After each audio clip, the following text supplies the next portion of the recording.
Hello and welcome to the first Kent football show of the season, proudly powered by Kent Reliance. I'm your host Kweku Afari and we're at the Green Box Stadium, the home of Ashford United. And what a show we've got in store for you today. So put your feet up, get the kettle on and enjoy. Coming up in the show, Club Spotlight, a sit down with Ashford United's owner-manager Lloyd Hume. Volunteer of the Month, who takes the first honour of the new season. Lorenzo, our head of youth council, talks to us about stepping up to open age football. Play Safe Weekend, our safeguarding team share what's coming up. Grassroots celebrations, highlights from the Kent Grassroots Workforce Awards. Toby Elgar explains more about our thriving community clubs. Challenge time, the Kent FA Youth Council versus the Kent FA team, who will claim the first victory of the season. Parents on the line, Alex's top tips to make running the line stress-free. And goal and save of the month, who will come out on top this time? Now, here on the Kent Football Show, you know we're all about celebrating our amazing footballing community. So I caught up with Ashford United's owner and manager, Lloyd Hume, to hear about his expectations for the new season and hear about the club's growth. Lloyd, not many people wear the hats that you wear, owner and manager at Ashford United. Can you talk to me about what that responsibility is like?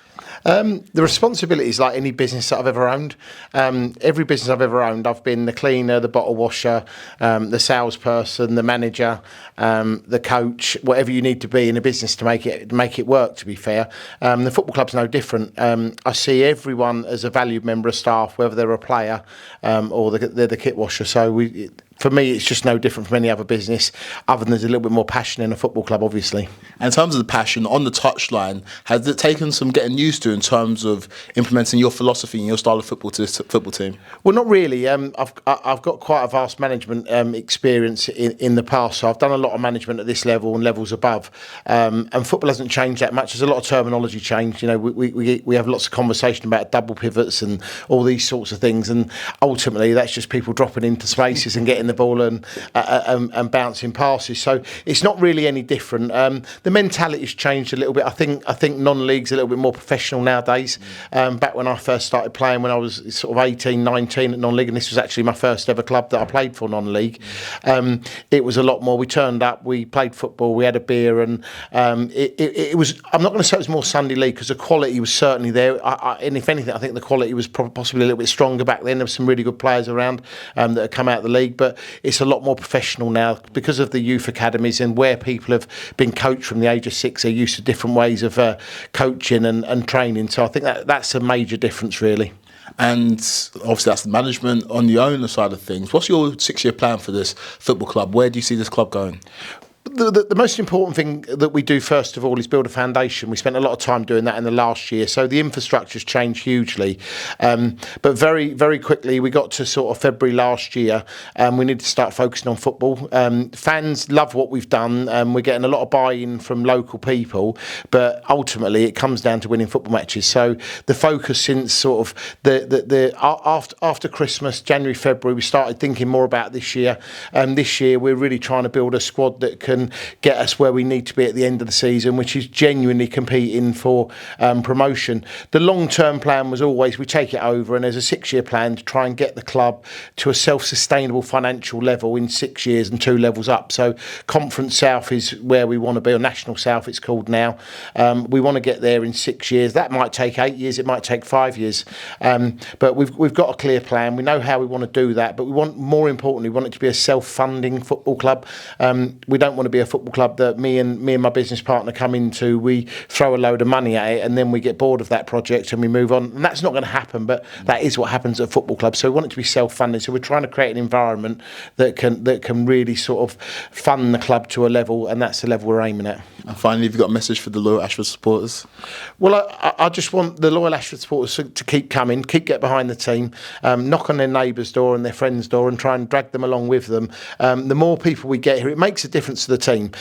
It was funny that we played at Rains Park in the last round of the FA Cup 2 weeks ago, and it was, I'm not going to be silly and say it was like a Premier League game, but we walked out and there was 2 sets of supporters on the opposite sides of the ground singing at each other from Ashford. It's the first time I've experienced that, and the players, you can see them smiling smile, they respond to that. And I'm not going to say that that's why we won the game 2-0, but it does make a difference to the players. So, I want them to keep coming out. I want them to get their friends and family to come with them. We want to create an environment where they have a good experience. I'm very happy to moan when things aren't going well, but get behind us when they are. Thank you very much, Lloyd. Cheers, Lloyd, and good luck for the rest of the season. If your club has a story to tell and want to be featured on the Kent Football Show, then drop us an email at info@kentfa.com. Now, time for one of the most exciting parts of the show. It's where we highlight the people that make football happen in Kent. Let's see who will be the first volunteer hero of the season. Alex, huge congratulations of winning Volunteer of the Month for September. Tell us a little bit about what you do and how did you get nominated for this award? So my role is team manager. I stepped up in April last year, done my UEFA C licence at the beginning of this year. And basically my son plays for part of the team. I was asked by the club if I'd step up and my wife volunteered for me. So really good. My day to day is planning the sessions, training sessions, drills before a game, organising the team, making sure the players are available, coaching them from the sideline, mentoring them, just get involved in everything really. Takes a lot of time, but it's now seeing the boys the way they are, it's quite enjoyable. So yeah, really enjoying it at the minute. 100%. Part of the nomination said that you go out of your way to make sure the players feel 100% included and welcome within your sessions. What does it mean to win this award? I was quite emotional, if I'm honest. I don't do it to get recognised, but being nominated and being recognised means a lot. It means all the effort and the little bits and pieces that we do for the kids in and around the actual football matches has been well worth doing. And it just shows that, I am just a dad, but I'm doing something right for the team, and that's where I sort of stand strongly. We're very team orientated rather than individuals, but we also cater to individual players and their needs. A massive shout out to Alex. He's a coach at Park Regis Juniors. His enthusiasm, passion and inclusivity have shone through, and everybody at his club appreciates it. Now, if you know a volunteer that deserves to be spotlighted, then drop Kelvin Newell an email at kelvin.newell@kentfa.com. Now, moving on. The jump from youth football to open age football can be a big one and can be very daunting as well. But don't worry, Lorenzo, who's the head of the Kent FA's Youth Council, is on hand to talk us through his journey and maybe give you some insight as well. Let's check it out. My name's Lorenzo and I'm the chairman for the Kent FA Youth Council this season. I'm an 18-year-old goalkeeper for Wellington and Metrogas FC. Today I'm going to touch upon the challenges that us youth football players face when entering the adult game.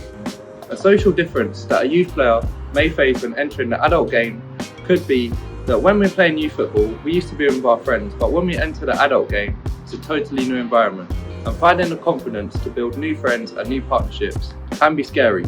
But as youth football players, we have to remember that we're all just playing football. The way in which football clubs can make the transition from youth football to adult football a lot smoother is through offering routes such as under 18s and under 23s football.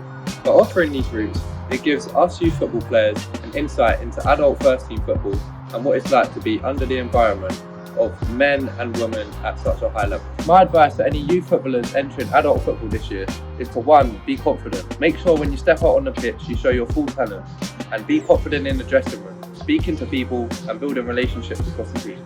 Number 2, make sure that you're fully yourself. Don't change just because there's adults about. Make sure you can be your fun self on and off the pitch. And number 3, just enjoy your football. At the end of the day, it's football, no matter whether you're playing with your friends or adults who are more experienced than you. Just make sure that you learn off them and show other people that you're talented too. The challenge that youth footballers may face when entering the adult game is lack of minutes. This could be due to managers not putting their full trust in them, due to having a lack of experience or lack of physical attributes. My advice for managers is to put your trust in a youth player, even if it's for a couple of games, give them a run out and show that there is a pathway at certain clubs. Another challenge that a player may face when entering the adult game is having a lack of confidence. Players should have full confidence when entering the changing room and the pitch. At the end of the day, it's just a game of football, no matter what age you're playing with or what experience that other players with you have. Just make sure that you go out there, have fun and show your talent. Thanks, Lorenzo. Some amazing advice there. And if you are making that jump from youth to open age football, then drop our team an email at development@kentfa.com. They're there to help. Now make sure you mark these dates in your calendar. 27th and 28th of September is the FA's Play Safe Weekend. Sarah from our safeguarding team is here to explain how you can get involved.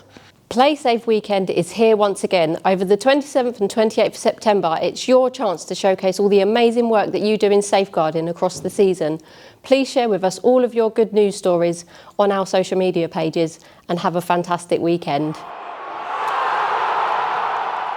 Thanks, Sarah, and a massive thank you to everybody involved. You all played your part in making this vital safeguarding weekend happen.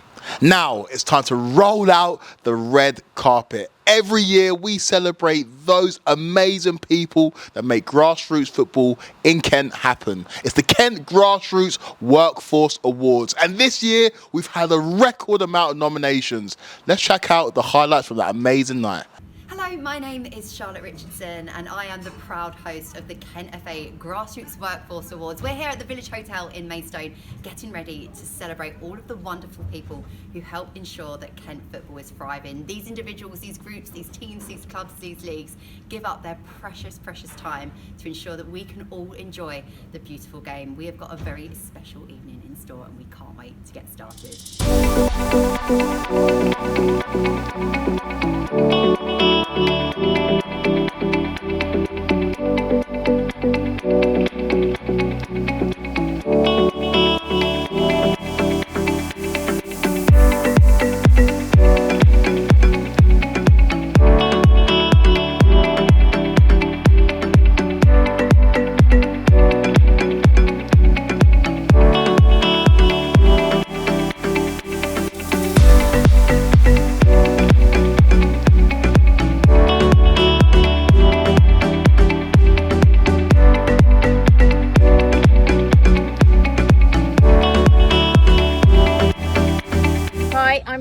Club Secretary for Kings Hill FC.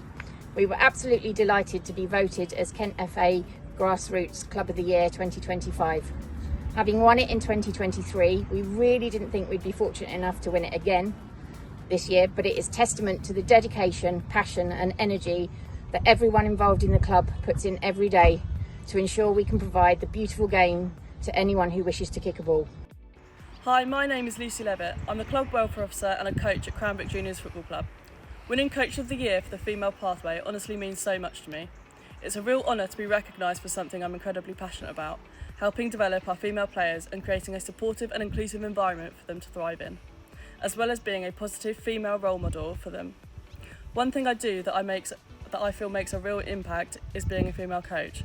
Growing up, this was something I didn't have the opportunity to experience, and through my roles at the club, I hope to inspire other young females to pursue a role in a football environment, either on or off the pitch. My name is Finn Davis in Melbourne United. To be awarded winner of the Young Volunteer of the Year award with the Kent FA means so much to me, as it's wonderful to be recognised for the contributions and efforts I make every week. For me, the most valuable thing to be recognised for is my passion to see young players improving their confidence every week, both with and without football at their feet. Thank you to everyone that voted and everyone at Melbourne United for their support, but most importantly to all the kids that have been a pleasure to coach every week.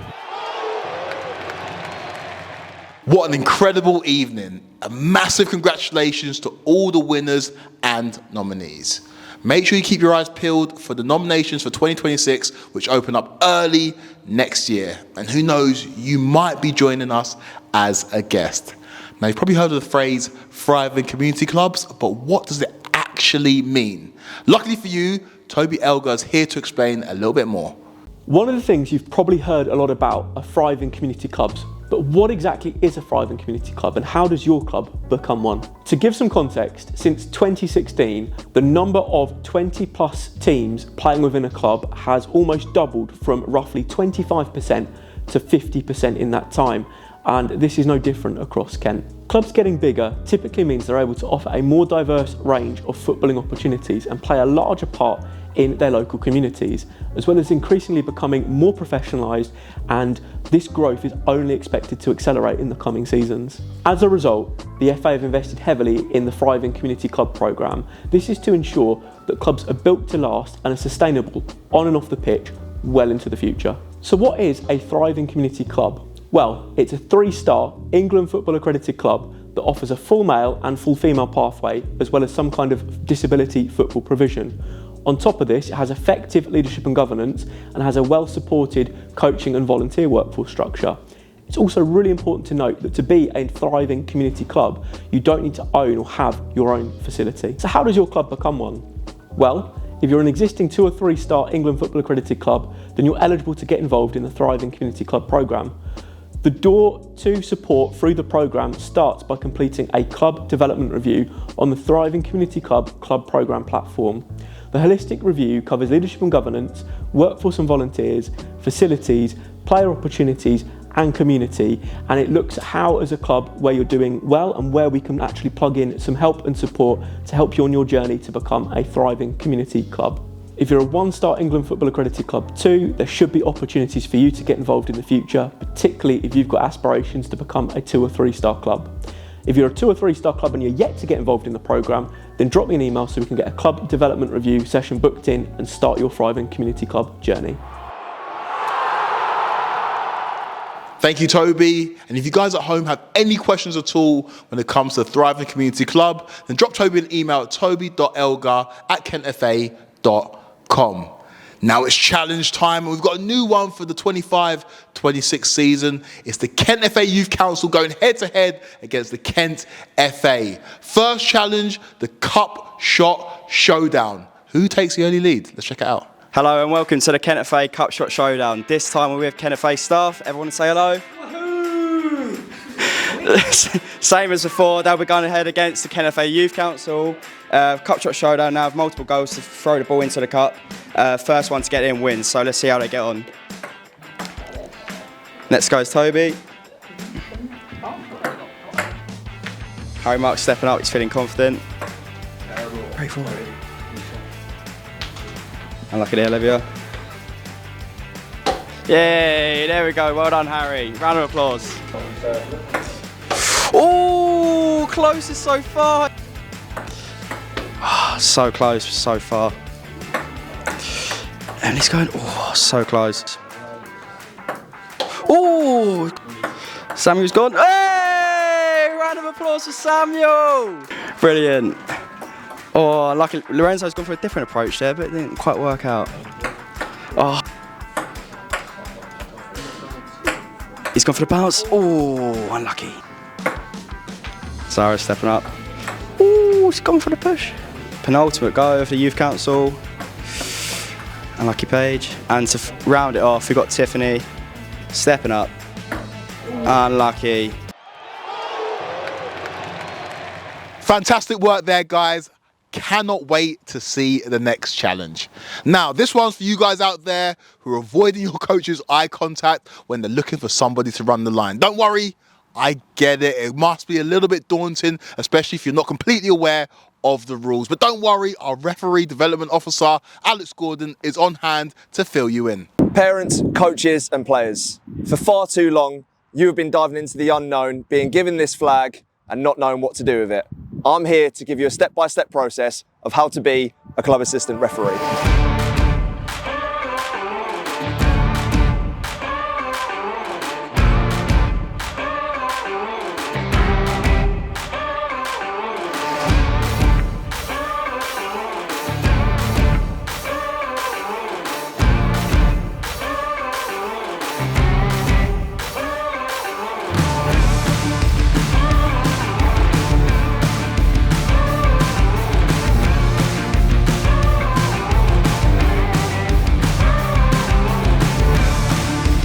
Because the far side attacker is in an offside position when the ball is played and commits an offside offence, this is considered offside. This clip shows that you can be in an offside position but not commit an offside offence. Play goes on. So there we have it. Your signals, your offside law, and how to judge an offside. so you all are ready to go be a club assistant referee for your club. If you want to find out more, head to kentfa.com where you can find our Get Into Refereeing page with our workshops. Good luck in your games. Thank you, Alex. Hope you guys at home found that helpful. If you did have any more questions, do not hesitate to get in touch with our referee team. The email address is referees@kentfa.com. Now it's time for the grand finale. It's the goal and save of the month with a little help from our friends at VO. So many submissions, so many great goals and saves. Let's see which ones made the cut.